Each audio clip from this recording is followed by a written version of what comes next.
बिस्मिल्लाहिर्रहमानिर्रहीम। अस्सलाम वालेकुम नाज़रीन, आप यूट्यूब चैनल देख रहे हैं। मैं इमरान ख़ान हूँ। सबसे पहले कि मैं ख़बरों की तरफ जाऊँ, मैं एक चीज़ आपको बता देता हूँ कि इमरान ख़ान साहब के बारे में कुछ लोग ये कह रहे हैं कि जेल के अंदर शायद वो डील की कोशिश कर रहे हैं या उनकी कोशिश है कि किसी तरह उनको कोई डील मिल जाए। तो ऐसा बिल्कुल नहीं है। मैं पहले कई मरतबा आपको बता चुका हूँ कि इमरान ख़ान के पास अगर डील की कोई ऑफ़र गई भी है तो उन्होंने ठुकरा दी है, और इस वक्त तो बिल्कुल वो वक्त ही नहीं है। अगर इमरान खान साहब डील कर रहे होते तो एक हफ्ते के अंदर उनके ऊपर 3 मुकदमात, उनके फैसले ना आ रहे होते। डील कर रहे होते तो बल्ले का निशान ना छिन जाता। डील कर रहे होते तो कागजात नामजदगी ना छीने जाते। डील कर रहे होते तो इस किस्म के मुकदमात भोंडे अंदाज में उन पर ना बने हुए होते। तो इमरान खान साहब किसी किस्म की डील के मूड में नहीं है, और इसकी गवाही अब उन 2 सहाफ़ियों ने भी दी है जिसको PMLN या उनके हलकों के लोग जो है वो समझते हैं कि वो उनके काफ़ी करीबी हैं, और मियां नवाज शरीफ साहब के काफ़ी करीबी वो रहे हैं। ख़ास तौर पे एक तो उनमें से अब भी बहुत करीब हैं। नजम सेठी ने यह बात की है कि इमरान खान साहब को जो है वो कोशिश की जा रही है एस्टेब्लिशमेंट की जानिब से भी और हर जानिब से कि इमरान खान साहब कोई डील कर ले, कोई मामला जो है वो सुलह सफाई की तरफ जाए। लेकिन इमरान खान साहब जो है वो मकबूलियत या पब्लिक के ऊपर उनका इन्हिसार है, और वो किसी किस्म की डील या सौदेबाजी के लिए तैयार नहीं है। दूसरी जानिब हामिद बीर ने इस बात की गवाही दी कि जो लोग इमरान खान साहब के पास गए डील की ऑफ़र लेकर, इमरान खान साहब ने उनको डांट पिलाई है, और इमरान खान साहब ने उनको कहा है कि मेरी डेड बॉडी जाएगी जेल से बाहर, मैं डील नहीं करूंगा किसी भी किस्म की, और मैं आइन की बात करूंगा, कानून की बात करूंगा। तो मेरी इंफॉर्मेशन भी यही है। मैं पहले भी आपको बता चुका हूं कि इमरान खान साहब को जितनी मरतबा डील ऑफर की गई, उन्होंने एक ही बात की कि फ्री एंड फेयर इलेक्शन करवाए जाएं पाकिस्तान में। और अब वो ये बात कर रहे हैं कि जो इलेक्शन पाकिस्तान में हुए हैं उनके मुताबिक नताइज अनाउंस किए जाएं, और ये जो हुकूमत फॉर्म 47 के मुताबिक बनाई गई है इसको किसी सूरत में तस्लीम नहीं करूंगा। इन इलेक्शंस का ऑडिट करवाया जाए, और जो पाकिस्तान तहरीके इंसाफ का हक है वो तहरीके इंसाफ को वापस दिया जाए। बहरहाल ये तो है डील वाले मामलात के अंदर। अब आ जाए साइफर पर। साइफर पर मैंने पिछले वीलॉग में आपको कुछ चीज़ें बताई थी। अब उन सारी चीज़ों की तस्दीक मुख्तलिफ लोग कर रहे हैं, यानी जो मैं आपको पिछले वीलॉग में बता गया जो चीज़ें, उनके बारे में अब राय क्या आ रही है। सबसे पहले राय हम ले लेते हैं जो पाकिस्तान तहरीके इंसाफ के आम रहनुमा बैरिस्टर गौहर, उन्होंने क्या कहा। उन्होंने कहा कि डोनाल्ड लू अब सब चीज़ों से पीछे हट रहा है, और रावलपिंडी में मीडिया से बात कर रहे थे। उन्होंने कहा पाकिस्तान तहरीक इंसाफ के चेयरमैन इस वक्त वही है बैरिस्टर गौहर। उन्होंने कहा कि डोनाल्ड लू के बयान पर असद मजीद को अपना मौक़िफ़ देना चाहिए। 20 घंटे हो चुके मगर असद मजीद की तरफ से कोई बयान नहीं आया। असद मजीद का माजी में बयान था कि मेरी डोनाल्ड लू से मीटिंग हुई थी, लेकिन कल डोनाल्ड लू ने अपने बयान में असद मजीद से मुलाकात का जिक्र भी नहीं किया। डोनाल्ड लू अब सब चीज़ों से पीछे हट रहा है, इसलिए हम दोबारा से साइफर के मामले की तहकीकात का मुतालबा करते हैं। अमेरिका ने फ्री एंड फेयर का लफ्ज़ भी इस्तेमाल नहीं किया। ये वही बात है जो मैंने आपको पहले बताई, और उन्होंने कहा कि फ्री एंड फेयर का तो हमने कभी लफ्ज़ इस्तेमाल ही नहीं किया फ्री एंड फेयर इलेक्शन का, इन इलेक्शंस के बारे में। ये डोनाल्ड लू ने वहाँ पे कहा था, और उन्होंने कहा कि हम समझते हैं कि जो इरेगुलरिटीज़ हुई हैं यहाँ दोबारा इलेक्शन होना चाहिए, और बहुत सारी और चीज़ें भी उन्होंने कही। उन्होंने कहा अमेरिका और पाकिस्तान के ताल्लुकात पर असर हो सकता है अगर पाकिस्तान में इलेक्शन के मामले में इंसाफ नहीं होता तो। बहरहाल ये तो था एक बयान, आपको मैंने बता दिया बैरिस्टर गौहर का। एतजाज़ एहसन साहब, पाकिस्तान पीपल्स पार्टी से आपका ताल्लुक है, सीनियर वकला रहनुमा है, उन्होंने क्या कहा। एतजाज़ एहसन साहब वही बात कह रहे हैं कि डोनाल्ड लू को झूठा साबित करने के लिए इतना सबूत काफ़ी है कि मेरे मुल्क के वज़ीर आज़म, आर्मी चीफ, वफाकी वज़रा पर मुश्तमिल नेशनल सिक्योरिटी कौंसल ने 2 बार इस बात की तस्दीक की कि साइफर था, मुदाखलत थी, और इसी वजह से अमेरिका को डिमार्च भी किया गया। अब आ जाए वापस, यही मैं आपसे बात कर रहा था कि इमरान खान साहब के दौरे हुकूमत में और फिर शहबाज शरीफ के दौरे हुकूमत में 2 मरतबा नेशनल सिक्योरिटी कौंसल बैठी, और उन्होंने बैठने के बाद बाकायदा इस बात का फैसला किया मुतफ़िक़ा तौर पे कि अमेरिका मुदाखलत कर रहा है, साइफर के अंदर जो ज़बान है वो गलत इस्तेमाल हुई है, और ये ब्लेटेंट इंटरफेरेंस है पाकिस्तान के अंदरूनी मामलात में। तो उसके बाद फिर दोनों ने अपनी अपनी जगह पे डिमार्च किया था, अमेरिका से एहतजाज किया था। तो एतजाज़ एहसन साहब ने कहा कि डोनाल्ड लू झूठा है और मेरे लोग झूठे नहीं हो सकते। अब एक ही तरफ झूठ हो सकता है ना, या तो ये एहतजाज करने वाले लोग सारे झूठ बोल रहे हैं या वो डोनाल्ड लू झूठ बोल रहा है। तो मेरे ख्याल में हमारे लिए बेहतर ये है बतौर पाकिस्तानी कि हम कहें कि डोनाल्ड लू जो है वो झूठ बोल रहा है। हमाद अदर ने एक स्टेटमेंट दिया और बड़ा समझ आने वाला स्टेटमेंट है। हमाद अदर ने कहा कि डोनाल्ड लू कहता है कोई मुरासला नहीं। व्हाइट हाउस के तर्जुमान ने कहा कि इंटरसेप्ट जरीदे में लीक होने वाला मुरासला हकीकत पर मबनी है, यानी इससे पहले जो एक मुरासला लीक हो गया था। व्हाइट हाउस के तर्जुमान ने अपने मुंह से कहा था कि वो जो जरीदे के अंदर मुरासला लीक हुआ है वो हकीकत पर मबनी है। पाकिस्तान की हुकूमत पहले मुरासले के वजूद को ही रद्द करती रही, यानी अमेरिका मान रहा है कि ये ठीक है और पाकिस्तान उसको रद्द करता रहा है। फिर इमरान खान पर उसी मुरासले को लीक करने के मामले पर मुकदमा बना दिया। ये घबराहट की अलामत है, यानी ये जितने भी तजादात हैं ये सारे घबराहट की अलामत है। ये हमाद अजहर का स्टेटमेंट है। बाबर अवान साहब ने एक बड़ा इंपॉर्टेंट स्टेटमेंट दिया है और ये नुकता हमने उठाया था लास्ट वीलॉग में। उन्होंने कहा कि साइफर मामले पर डोनाल्ड लू सच्चा है तो इमरान खान पर मुकदमा झूठा है।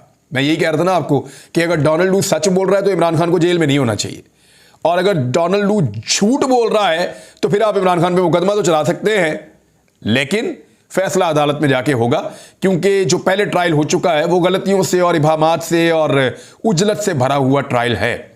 तो बाबर अवान साहब कह रहे हैं कि डोनाल्ड लू के कांग्रेस कमेटी में साइफर से मुताल्लिक बयान पर पाकिस्तान तहरीक इंसाफ के रहनुमा बाबर अवान ने रद्द-ए-अमल देते हुए कहा कि डोनाल्ड लू ने इमरान खान को साइफर केस से बरी करने वाला बयान दिया है।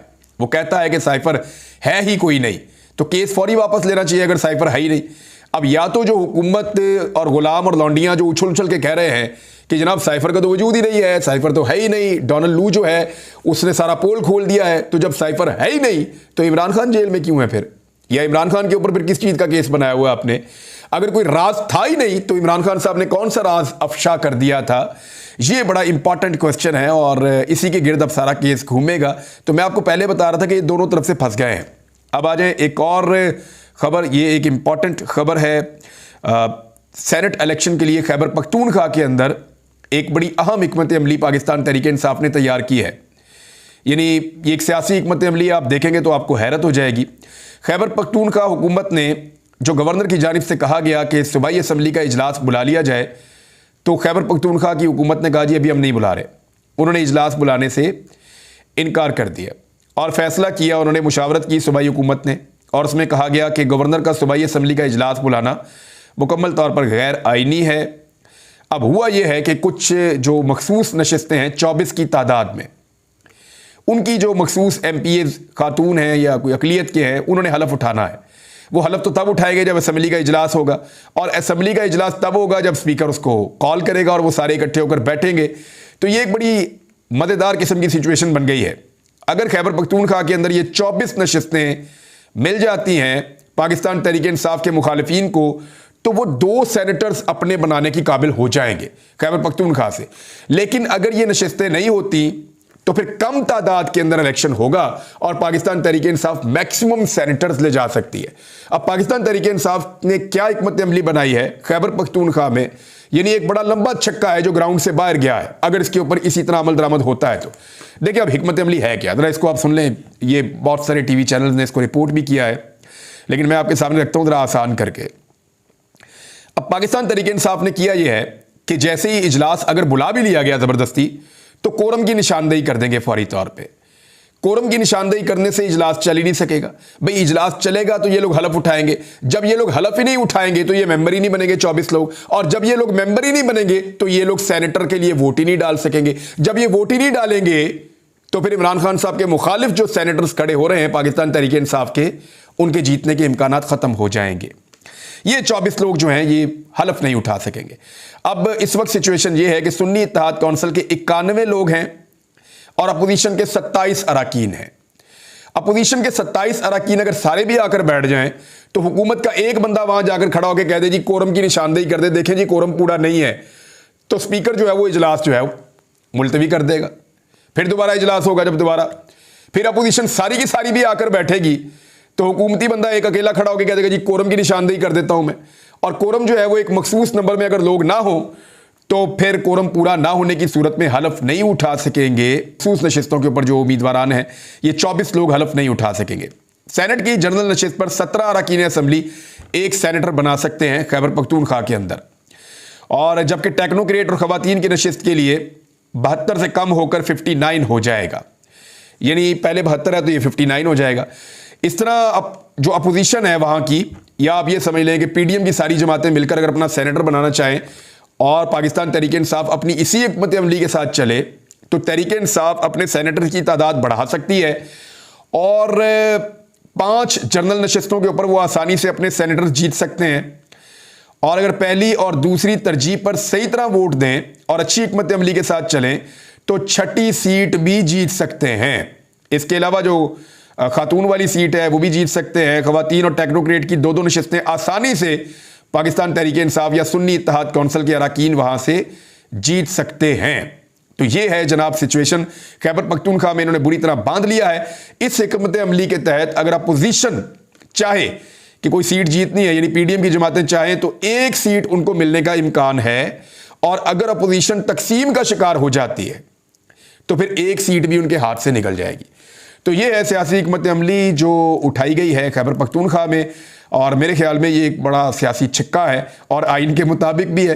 तो आइन के बीच में रहते हुए किस तरीके से सेनेट की अपनी नशिस्तें पूरी करनी है, ये तो वहां पे किया जा सकता है। एक बड़ा सरप्राइज है जो पाकिस्तान तहरीक इंसाफ देने जा रही है, बल्कि अब आपके सामने ही आ गया है। अली अमीन गंडापुर के हवाले से कुछ मुतनाज़े बयानात और उसके बाद उनकी एग्रेशन, उनके बयानात, ये बहुत ज़्यादा खबरों का हिस्सा बन रहे हैं। देखिए, मैं 1-2 चीज़ें आपको बता दूं कि अली अमीन गंडापुर रवायती सियासतदान नहीं है, एक अलग किस्म का सियासतदान है।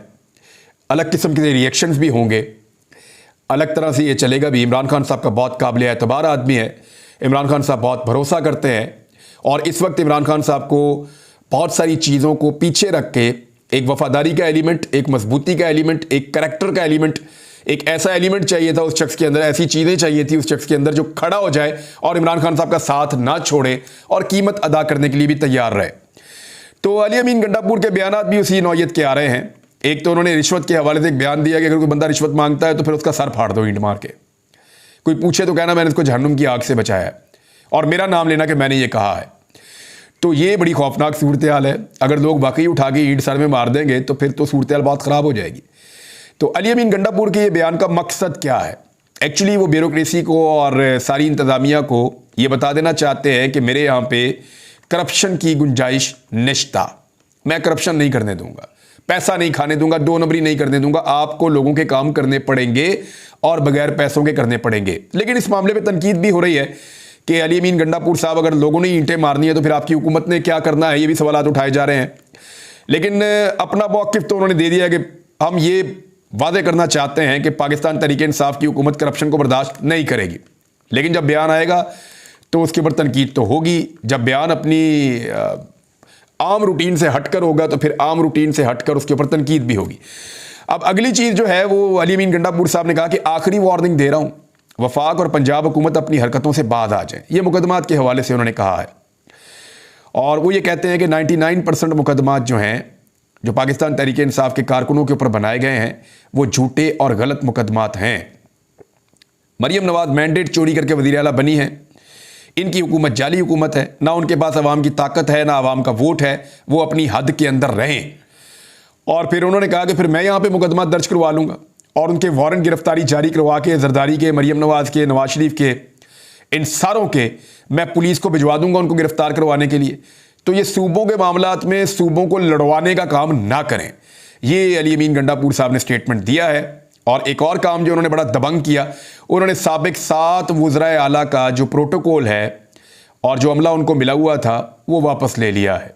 यानी ताहयात जो वज़ीर आला पहले रह जाता है, सारी उम्र के लिए उसको ड्राइवर मिल जाता है, सिक्योरिटी मिल जाती है, गनमैन मिल जाते हैं, प्रोटोकॉल मिल जाते हैं, तो वो सारे प्रोटोकॉल वापस ले लिए हैं। और एक ड्राइवर होता है, 8 गनमैन होते हैं, ग्रेड 17 का एक PS भी होता है जो वज़ीर आला के पास ताहयात तैनात रहता है।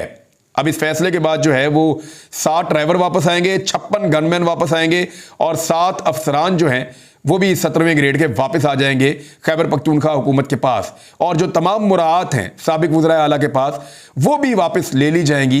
गंडापुर ने इसका ऐलान किया था 8 मार्च को और इसके ऊपर अमल दरामद भी कर दिया है। फरतुल्लाह बाबर साहब जो जरदारी साहब के बहुत करीबी हैं, पाकिस्तान पीपल्स पार्टी के बहुत सीनियर रहनुमा हैं, उन्होंने बिजलियां गिरा दी हैं वफाकी हुकूमत के ऊपर और पोल खोल दिया है अपनी ही हुकूमत का। वो क्या कह रहे हैं, जरा ये स्टेटमेंट आप सुने, बड़ी मजेदार स्टेटमेंट है, आपको पता चलेगा कि आने वाले दिनों में होने क्या जा रहा है।